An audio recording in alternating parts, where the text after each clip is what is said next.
राष्ट्रपति रामनाथ कोविंद ने video conferencing के जरिए राष्ट्रीय सेवा योजना पुरस्कार 2019-20 के विजेताओं को किया सम्मानित। 3 अलग-अलग श्रेणियों में 42 पुरस्कार किए गए वितरित।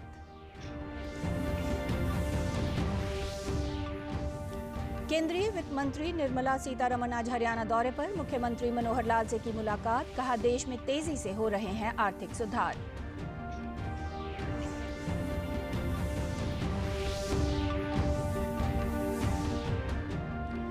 आजादी का अमृत महोत्सव के तहत पानीपत और फरीदाबाद में वाणिज्य उत्सव मनाया गया। निर्यात को बढ़ावा देने के लिए आयोजित प्रदर्शनी में विभिन्न स्थानीय उत्पादों को किया गया प्रदर्शित।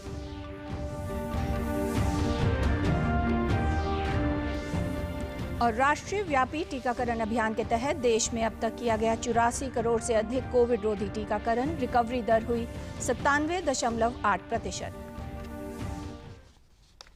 नमस्कार, मैं शमी नागपाल। अब समाचार विस्तार से। राष्ट्रपति रामनाथ कोविंद ने वीडियो कॉन्फ्रेंसिंग के जरिए राष्ट्रीय सेवा योजना पुरस्कार 2019-20 कार्यक्रम में विजेताओं को सम्मानित किया। राष्ट्रीय सेवा योजना पुरस्कार की 3 अलग-अलग श्रेणियों में 42 पुरस्कार दिए गए।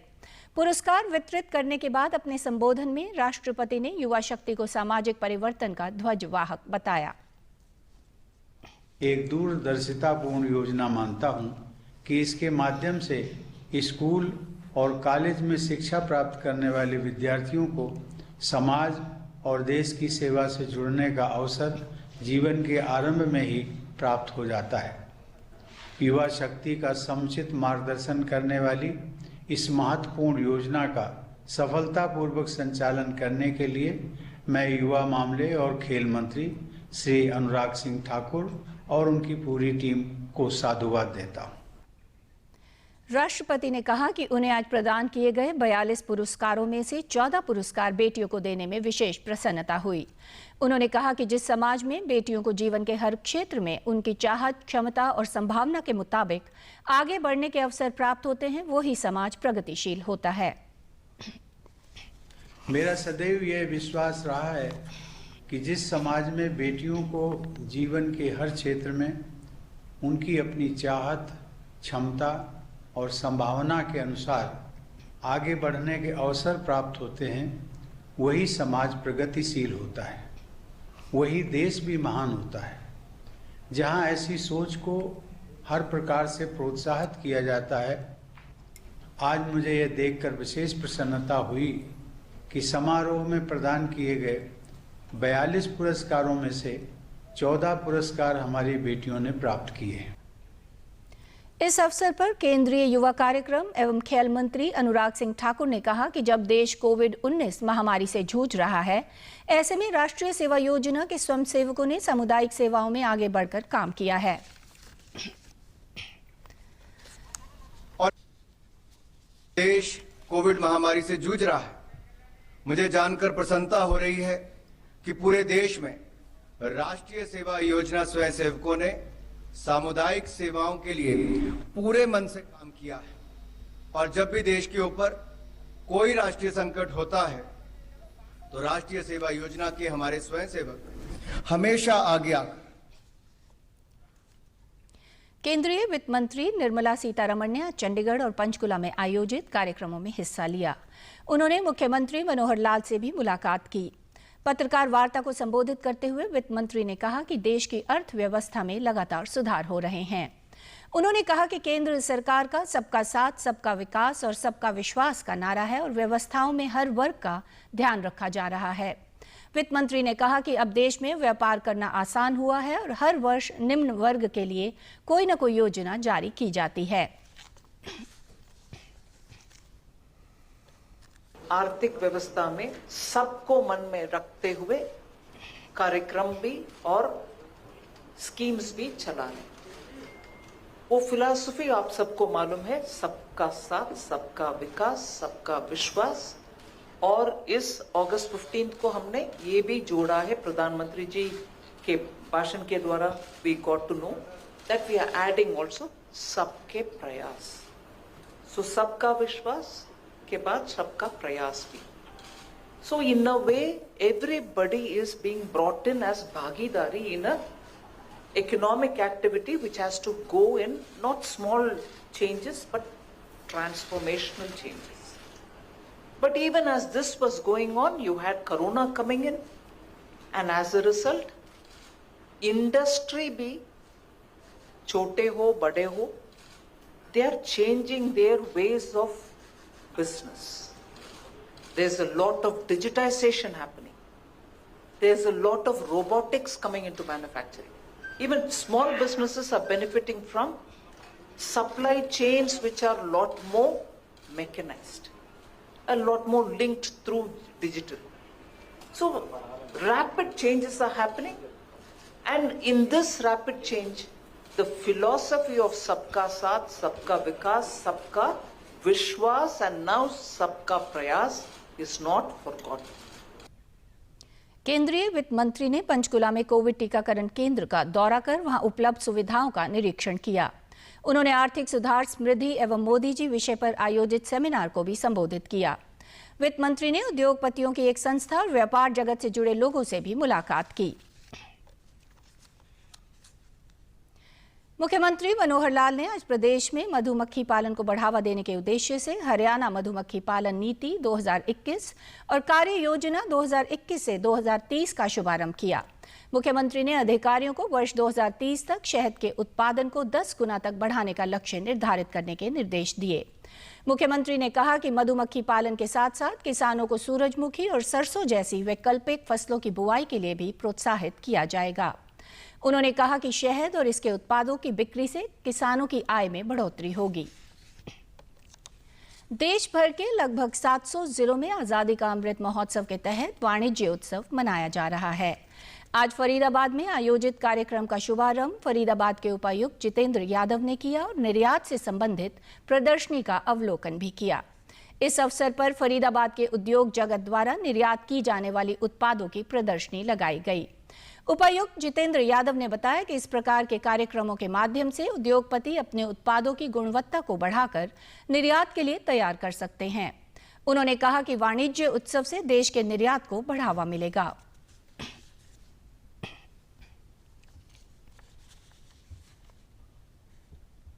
हमने सभी फरीदाबाद तो इंडस्ट्रियल हब है, तो सभी हमारे इंडस्ट्रीज को जो है एक्सपोर्टर कन्क्लेव के माध्यम से हम उनको बता रहे हैं कि क्या क्या सरकार की नीयतें हैं, क्या क्या सरकार आगे करने वाली है। उनसे भी रूबरू होकर उनके सजेशन लेके आज़ादी का मतलब भी बता रहे हैं और उनको कह रहे हैं कि देश को आत्मनिर्भर बनाते हैं, देश में एक्सपोर्ट या हमारा वर्ल्ड ट्रेड इकोनॉमी कैसे बन सकती है, उसमें कैसे आप बढ़ सकते हैं। फरीदाबाद उद्योग संगठन के अध्यक्ष डीआर भाटिया ने कहा कि निर्धारित निर्यात के लक्ष्य को हासिल करने में सभी उद्योगपति इसमें सहयोग देंगे। इस अवसर पर उद्योगपतियों ने कहा कि अधिक से अधिक लोगों को निर्यात के क्षेत्र में आगे आना चाहिए ताकि देश को विदेशी मुद्रा प्राप्त हो।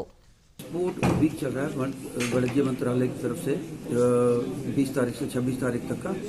ये जगह जगह चल रहा है पूरे डिस्ट्रिक्ट्स में, पूरे हिंदुस्तान के 700 कुछ डिस्ट्रिक्ट में चल रहा है, जिसमें फरीदाबाद डिस्ट्रिक्ट का आज ये कार्यक्रम था। ये डिस्ट्रिक्ट इंडस्ट्री सेंटर की तरफ से था, जिसमें एडिशनल डायरेक्टर इंडस्ट्री चंडीगढ़ से भी आए थे, श्री अश्विनी गुप्ता जी, और डीसी साहब ने ये प्रोग्राम चेयर किया। तो हमें खुशी हुई कि FIA के प्रांगण में इस तरह का एक एग्जीबिशन लगा। जो एक्सपोर्टर एक्सपोर्ट करते हैं यहाँ से, उन्होंने अपने स्टॉल लगाए, अपने प्रोडक्ट एग्जिबिट किए और बहुत अच्छा एक वातावरण बना हुआ। जिस तरह से आपने देखा सभी एक्सपोर्टर फरीदाबाद के आ रहे हैं। और हमारा जो हम कार्ड बनाते हैं ये ग्रेनर जो है टेक ओवर की है अभी कुछ टाइम पहले, तो ये हम ऑटोमोबाइल सेक्टर के पार्ट बनाते हैं सर। और ये हमारा जो 100% एक्सपोर्ट है UK एंड ऑस्ट्रेलिया, और साल दर साल इसकी जो है हमारी जो क्वांटिटी बढ़ रही है सर, और काफ़ी अच्छा चल रहा है। और मैं चाहता हूँ कि और भी लोग इसमें आएँ ताकि हमारा देश जो है उन्नति करे। तो भारत सरकार का विज़न है कि हम 2025 तक $5 ट्रिलियन की इकोनॉमी करें, तो हम लोग उसी में कंट्रीब्यूट पूरा कर रहे हैं। हमारी प्रोडक्ट लाइन्स को भी एक्सपेंड कर रहे हैं और नए मार्केट्स को हम लोग एनक्रोच करने की कोशिश कर रहे हैं, ताकि हम जो प्रधानमंत्री का विज़न है उसमें कंट्रीब्यूट कर सकें। और एज एन गवर्नमेंट को, as an society, as an employment generation, सब एक्टिविटीज़ में एज एन इंडस्ट्री कंट्रीब्यूट करें। पानीपत में आजादी का अमृत महोत्सव के तहत वाणिज्य उत्सव कार्यक्रम का आयोजन किया गया। निर्यात को बढ़ावा देने के लिए एक प्रदर्शनी भी लगाई गई, जिसमें कालीन और हैंडलूम व्यापारियों ने अपने उत्पादों को प्रदर्शित किया। इस प्रदर्शनी का उद्घाटन करनाल के सांसद संजय भाटिया ने किया। सांसद ने कहा कि केंद्र सरकार निर्यात को बढ़ावा देने के लिए प्रोत्साहन दे रही है। उन्होंने कहा कि व्यापारियों की सुविधा के लिए हर जिले में उद्योग केंद्र स्थापित किए गए हैं, जहां निर्यात संबंधी सारी जानकारी व सहायता मुहैया करवाई जाती है। उन्होंने कहा कि निर्यात क्षेत्र में पानीपत का कालीन उद्योग बहुत उन्नति कर रहा है। के लोग अपने आप में एक एग्जाम्पल हैं। कभी बहुत पुराने समय में एक खड्डी से शुरुआत हुई थी। आज मैं समझता हूँ ये एशिया की तो सबसे बड़ी मंडी है ही है और हर मामले में चाइना को टक्कर दे रही है। कोई ऐसी आइटम नहीं जो पानीपत में ना बनती हो। परिचयात्मक आज ये शुरुआत है, नेक्स्ट टाइम इससे भी बहुत बड़ा शो होगा और पानीपत का कोई ऐसा एक्सपोर्टर नहीं होगा जो इसमें पार्टिसिपेट नहीं करेगा। पानीपत की उद्योग एवं वाणिज्य केंद्र अधिकारी ने बताया कि आज के कार्यक्रम का मुख्य उद्देश्य वाणिज्य संबंधी समस्त साझेदारों को एक प्लेटफॉर्म पर लाते हुए निर्यात या उत्पादन की दिशा में हुई प्रगति को चिन्हित करना है। व्यापारियों ने कहा कि उचित आर्थिक सहायता मिलने पर वे कालीन उद्योग को विश्व में नई ऊंचाइयों पर ले जा सकते हैं। आज का जो कार्यक्रम है ये गवर्नमेंट ऑफ इंडिया की मिनिस्ट्री ऑफ कॉमर्स के द्वारा इनिशिएट किया गया है। पूरे देश के एक्सपोर्टर को मार्क करने के लिए आज़ादी का अमृत महोत्सव, जिसको 75 साल हो गए हैं, उसको मार्क करने के लिए कि हर ज़िले में आपका जो एक्सपोर्ट होता है आप उनकी एक एग्जीबिशन लगवाएं और सबको लोगों को ये बताएं कि हमारे ज़िले की ये खासियत है। मेरे पास हर वो चीज़ बनता है जो किसी के पास नहीं बनता है और जो सभी लोग कॉपी करते हैं उसको हम बंद कर देते हैं। इसीलिए हमारी जीत यही है कि मैं हर टाइम नई डेवलपमेंट करता हूँ, नई प्रोडक्ट लॉन्च करता हूँ, ताकि कोई किसी के कॉपी हम नहीं करते हैं। उसका सबसे बड़ा बेनिफिट ये है कि मेरा प्रोडक्ट हमेशा नया रहता है और मार्केट में हमेशा नया बिकता है। केंद्र सरकार ने कहा है कि दिव्यांगजन और वरिष्ठ नागरिक अगर टीकाकरण केंद्रों में जाने में परेशानी महसूस करते हैं तो उन्हें घर पर ही कोविड रोधी टीके लगाए जाएंगे। मीडिया से बातचीत में कल नीति आयोग के सदस्य वीके पॉल ने बताया कि सरकार ने प्रशिक्षित स्वास्थ्य कर्मियों की देखरेख में जरूरतमंद लोगों को घर में टीका लगाने के लिए प्रावधान किए हैं। राष्ट्रव्यापी टीकाकरण अभियान के तहत देश में अब तक 84 करोड़ से अधिक कोविड रोधी टीके लगाए जा चुके हैं।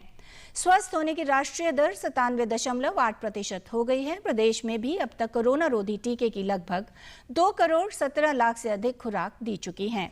प्रदेश में कोविड से 7,60,000 से अधिक लोग स्वस्थ हो चुके हैं, जबकि 106 मामले सक्रिय हैं। डीडी न्यूज हरियाणा पर देश और प्रदेश से जुड़ी खबरों को विस्तार से जानने के लिए आप हमारे साथ फेसबुक, ट्विटर और यूट्यूब के माध्यम से भी जुड़ सकते हैं। हमसे जुड़ने के लिए आप हमारे सोशल मीडिया हैंडल को भी फॉलो कर सकते हैं। अब आप अपने मोबाइल फोन से QR कोड स्कैन कर हमारे YouTube चैनल पर सीधे पहुंच सकते हैं। प्रदेश के राज्यपाल बंडारू दत्तात्रेय ने हरियाणा मूक एवं बधिर कल्याण संस्था के 50 वर्ष पूरे होने पर जारी संदेश में कहा कि केंद्र सरकार ने इंडियन साइन लैंग्वेज को भाषा के रूप में मान्यता देकर बधिर लोगों के सर्वांगीण विकास का मार्ग प्रशस्त किया है। राज्यपाल ने आम जन से अपील की है कि सभी लोग सांकेतिक भाषा सीखें ताकि बधिर लोगों से जुड़कर उन्हें समाज की मुख्य धारा से जोड़ सकें। उन्होंने कहा कि अधिकारियों को सरकार द्वारा संचालित योजनाओं का लाभ प्रत्येक दिव्यांग तक पहुंचाना सुनिश्चित करना चाहिए। राज्यपाल ने सरकारी और गैर सरकारी संगठनों और समाज सेवियों से दिव्यांग, बधिर, वंचित व जरूरतमंद लोगों के कल्याण के लिए आगे आने की अपील की। हिसार के सांसद बृजेंद्र सिंह ने रेल मंत्री अश्विनी वैष्णव से मुलाकात की। उन्होंने हिसार स्टेशन यार्ड के पास रेलवे की खाली पड़ी जमीन पर main line electrical multiple unit के रखरखाव अथवा इलेक्ट्रिकल लोको शेड बनवाए जाने का आग्रह किया है। बृजेंद्र सिंह ने कहा कि ये शेड बनने से न केवल यात्रियों को फायदा होगा अपितु रेलवे को भी वाणिज्यिक लाभ मिलेगा और इससे हिसार क्षेत्र में रोजगार के नए अवसर भी सृजन होंगे। उन्होंने कहा कि हिसार को रेल मंत्रालय का भरपूर सहयोग मिला है और हाल ही में कई लंबी दूरी की ट्रेनों की सौगात मिली है। लंबी दूरी की गाड़ियों के संचालन से हिसार व इसके आसपास के अन्य जिले भी अब बेहतर तरीके से दिल्ली, NCR व देश के अन्य राज्यों से जुड़ जाएंगे। अंत में इस बुलेटिन के मुख्य समाचार एक बार फिर। राष्ट्रपति रामनाथ कोविंद ने वीडियो कॉन्फ्रेंसिंग के जरिए राष्ट्रीय सेवा योजना पुरस्कार 2019-20 के विजेताओं को किया सम्मानित। 3 अलग अलग श्रेणियों में 42 पुरस्कार किए गए वितरित।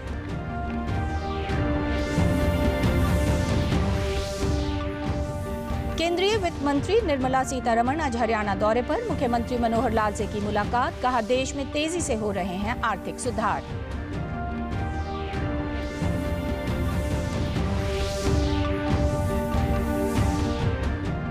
आजादी का अमृत महोत्सव के तहत पानीपत और फरीदाबाद में वाणिज्य उत्सव मनाया गया। निर्यात को बढ़ावा देने के लिए आयोजित प्रदर्शनी में विभिन्न स्थानीय उत्पादों को किया गया प्रदर्शित।